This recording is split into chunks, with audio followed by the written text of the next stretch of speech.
प्रभात। मेरा नाम रिद्धि है और मैं कक्षा 7 की छात्रा हूँ। यह है मेरी टीम।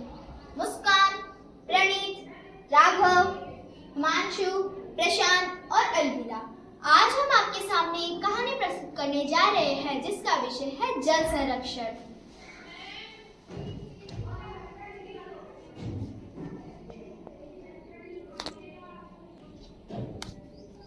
इस कहानी में आप जानेंगे कि नदी के जल में कचरा फेंकने से क्या समस्या हुई और कैसे उस समस्या का समाधान निकाला। तो आइए कहानी शुरू करते हैं।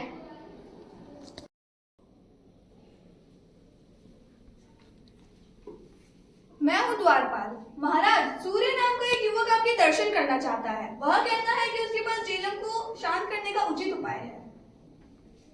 मैं हूँ मंत्री। कहीं ये कोई ठग तो नहीं है जो धोखा देकर धन ले जाना चाहता हो?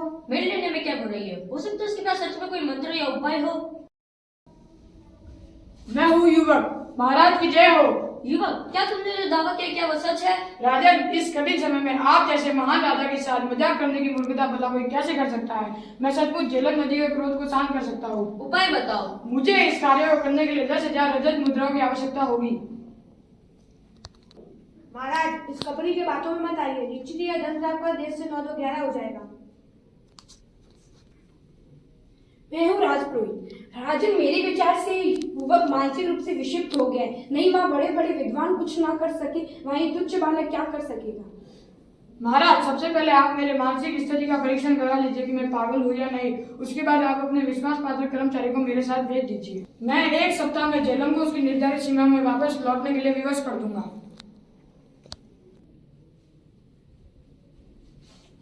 राजधानी में यह समाचार आग की तरह फैल गया कि एक युवक झेलम के प्रचंड वेग को वश में करने वाला है। आज सुबह से ही लोग नदी के किनारे अपने तारनहार को देखने के लिए आ पहुंचे थे, क्योंकि वह बहादुर युवक राजधानी के एक छोर से दूसरे छोर तक जाने वाला था। तो आगे देखते हैं कि नाव में बढ़कर युवक अपनी योजना को कैसे पूरा करता है। अब मैं मटके में मुट्ठी भर सिक्के नदी में फेंकता हूँ। फिर देखो लोग कैसे नदी में कूदते हैं।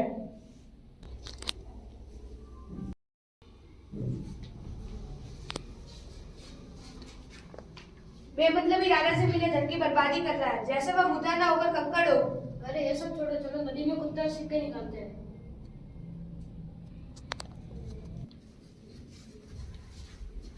लोग नदी में इस प्रकार कूद रहे थे मानो झेलम नदी में महाकुंभ लग गया हो। लोगों के 2 दल बन गए।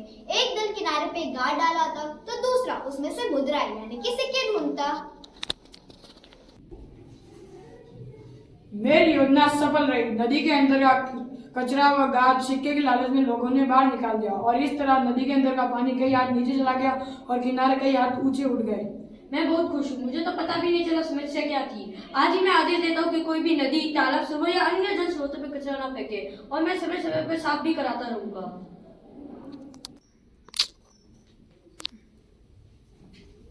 तो आज आपने जाना कि नदी के जल में कचरा पड़ने से कितनी भारी समस्या हो सकती है, जैसे बाढ़, जल प्रदूषण और स्वच्छ जल की कमी आदि। तो आज से आप और ना करते हैं कि हम जल स्रोतों की सुरक्षा करेंगे।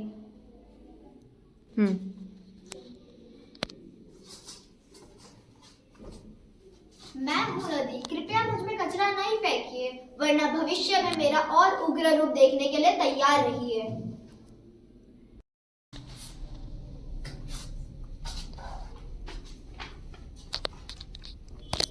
जल स्रोत, झरना, कुआं, सागर, महासागर, बावड़ी, सरोवर।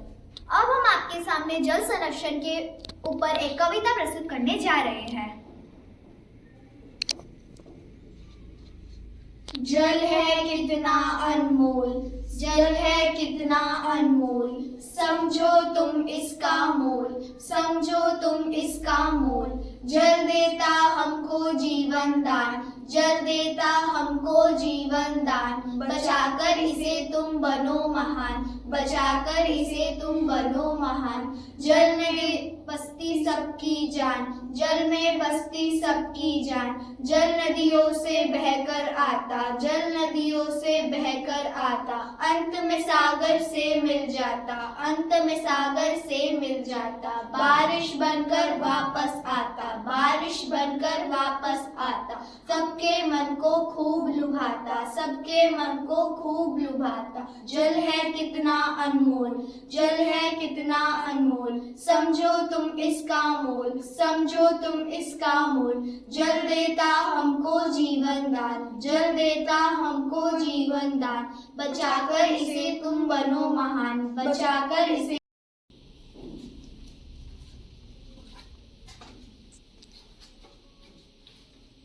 धन्य